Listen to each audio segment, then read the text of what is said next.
Even go live. We are live. We're live. Got some dramatic music in the background. This is exciting. It is. It's the first PKL YouTube video ever, right? I think we tried doing this a couple months ago. All over the world. We're all over the world. Anybody can view this from Philadelphia to Moscow and back. What about China? They like to watch YouTube in China? This is a good song. All right, are you ready to begin? I think we should have "We Are the Champ." We should play on "We Are the Champions." No. For you, we already have one person who's joining us, Gregory. I don't know how to pronounce it. Dykes. Gregory. I think it's Dex. Dix. Well, hello, Gregory. Welcome to the first PKL video on YouTube ever, and we have a lot to talk about here. Why don't we get started with? We had a big trade today. Huge trade. Big trade today involving 3 players that should be dropped. You were involved in that trade. Break it down for us. I'm going to put 1 minute on the clock for all these trade discussions because we tend to ramble. So 1 minute on the clock. Go. Well, 1 minute on the clock. What do they say about insanity? You love your defenses. I know you love your defenses. And every year, I have to get a defense. Every year you have to get a defense. And defense does win championships. No, it really doesn't. Actually, it did. It won me the consolation toilet bowl prize. Yeah, I spent so much money to have 3 defenses on my team for weeks 15 and 16, and they all sucked. It was a total waste of roster spots, a total waste of money. Remember the Jaguars that I dropped? Total waste. Well, they suck this year. Well, anyway, so but the Bears have Khalil Mack. They're a good defense. $2 or 3? $2. $2? I think they're 3. $3. Wow, what a bargain! And what great players did Greg get? Greg got the 20th best running back in the PKL, Jordan Howard. And he got Golden Tate, who might be going to a sweet spot for Greg. Wow. I'm gonna call that deal a wash. It seems like a garbage both ways. Who are you giving the advantage to? Oh, I would totally. Oh, we're out of time. I'm sorry. Too late. We ran out of time. Let's move on. That's our buzzer. You only get 1 minute to discuss. 1 minute to discuss. Okay. So now it's your turn to talk about the trade. Okay, my turn. So I'm gonna pose a trade to you. Oh, okay. I'm not starting yet until I know what you're gonna say. All right, it's gonna be the Tom Brady. Well, hold on. Wait, what did Greg said? $3. Yeah, $3 for a defense. I don't get it either. I mean, you know, Ross still thinks it's 2000. The minute is up. The minute. Sorry, it's true. That's true. Well, I'm responsible. All right, so now let's go. So the Tom Brady, Derek Carr for Leonard Fournette. What are your thoughts? We have a minute on the clock. It was, what was it again? Tom Brady, Derek Carr. Yeah. For Leonard Fournette. I think Leonard Fournette is okay value. I'm not too familiar with Derek Carr's stats. I mean, I guess that's okay if Carr is being kept. Greg got Fournette. How much is Fournette? I want to say $16. $16. It's okay.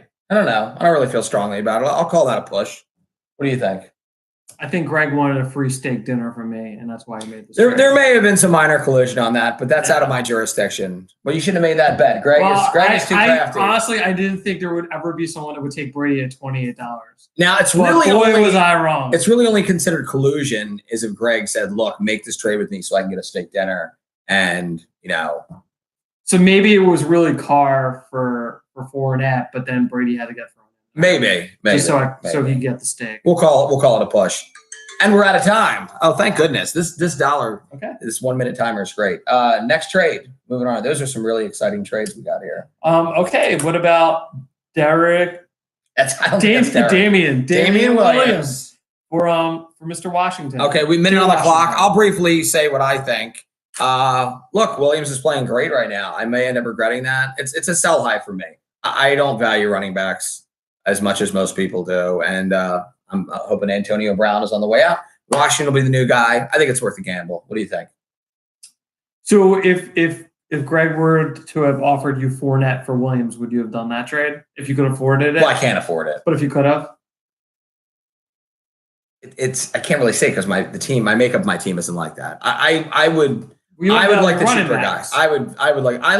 To me, I either want a guaranteed stud running back, like even a Saquon Barkley. I'd rather pay $30 for a guaranteed stud than a Fournette. That doesn't mean Fournette won't be good. If you're going to spend money on running backs, spend it to get the elite running back. That's what I think. Okay. So what did you think about the trade? You didn't say. I mean, I think, and we're out of time. Yeah. That's so. Let's move on to the next trade. All right. What do we got next? Well, this is another. It feels like you and I are in every trade. So this was Mixon and Ingram for Doug Baldwin and Chris Herndon. Minute starts now. So Howard got Mixon and Ingram for Baldwin and Herndon. It seems like an even trade to me. I know this sounds really boring. I keep saying all the trades are even, but I moved on from Baldwin last year, but he was going to be $5 for me. You got him for $3, so you got him at a nice price. Herndon, he could be okay. Mixon is a very solid running back. Ingram was pretty awful last year, but he was great the year before. I think Ingram had a really good end of the season when he was finally healthy. And if he's going to get a better quarterback, I think Howard definitely got more talent in the trade than I did. Now, Greg says, we're allowed to. Well, I'm going to pause the clock. We're allowed to discuss things further if we get comments. I think that should be the asterisk rule. Williams will be better. I'm assuming you're saying Williams will be better than James Washington. He certainly is a lot safer. You know, what's interesting, what's going on right now in the NFL, if you notice, between Williams and Connor and even CJ Anderson, it seems like if you have the right team, any running back can come in and be great, right? So is Williams a great running back? Is Anderson a great running back? Even Connor, or are they benefiting from the system? So to me, if you have a running back who's benefiting from the system, that doesn't seem like a long-term move. That's a short-term. And I don't know. Kansas City certainly could draft a running back.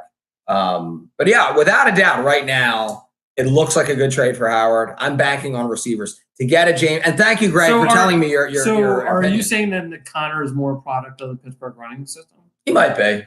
But what about Bell? I'll tell you the difference between Connor and Williams and Anderson. Connor, up until the end, he played pretty much the whole season. Williams and Anderson are benefiting from playing at this time of year. You can have a running back who's fresh, who hasn't played most of the season, and you have a great offensive line. You're probably gonna succeed. As for Bell, I'm not sure. I mean, I don't know. I mean, Bell was incredible, but I don't know. Bell's available if people are interested in Bell. He's available. He's $15. Yeah, we'll see what happens when he goes to a new team. But yeah, it depends on the team. But in terms of this, I mean, Greg, obviously Williams is better now than Washington. Washington's not even playing. I think we'll know more in the beginning of next season what the real answer to this is going to be. I want more teams coming out and telling me what a bad trade it was, because if Washington ends up being even a good number 2 on Pittsburgh, he's $1 shekel. So I love to get a receiver with upside for $1. I'd much rather get a receiver at $1 than a running back for $1. But let's go back to the other trade. We only have 15 seconds. Well, hold on. Let me say pause it. I think we have more than that. We have 15 seconds. Yeah, we have 15 seconds, and we're out of time. I think we covered all that. Okay, moving on to this was a pretty big trade. So I broke it down a little bit more to what it really was. Okay. So it was really Hilton for Mac, Burton, and Allen. And Allen, right? Yeah, Josh. Now I like the trade a little more for Dan, and the reason why is quite simply, in most trades, whoever gets the best player in the deal generally wins. Now that being said, Watson got 4 players. Now you didn't list one of them. It was the other tight end, Vance McDonald. And you know what? As you have always said, you say the person who gets the best player in the deal usually wins the trade. I didn't start the timer. I should start the timer because I'm going on and on. However, when you get 4 players in a deal, there's a good chance that at least one of them, possibly 2, are going to go above and beyond the expectations. So it was an interesting move for Watson. He got a lot of players. What do you think? We have another person on. You missed everything. Yeah. I was explaining the success to winning the PKL fight. So he normally misses. He normally does miss in the playoffs. Yeah. He was looking for a parking spot. That's why he couldn't make it earlier. So what do you think? My thoughts are that definitely T.Y. Hilton was the best player in the trade. This is what I'll say. One of the biggest regrets I had in my franchise is that I was not able to move Demaryius Thomas. You know, he was in a similar situation. How old was he? I would say at the time I was trying to move him, he was probably like 27, 28 really? years old. Yeah, and kind of like around where T.Y. Hilton's at. So I think Watson probably figured that this was. You have 5 seconds. You have 5 seconds. Yeah, well, who do you like it for? You do a lot of talking, so I'm going to keep talking. I don't care if that stupid alarm goes off. I'm talking, damn it. But I'm going to say this, is that, I get picked on a lot for not being able to move Demaryius. Watson was able to move T.Y. Hilton. And you know what? Maybe it was the right time to move him. You got some players for it. It's possible, yeah. It is very difficult. We'll stop. I'm talking, damn it.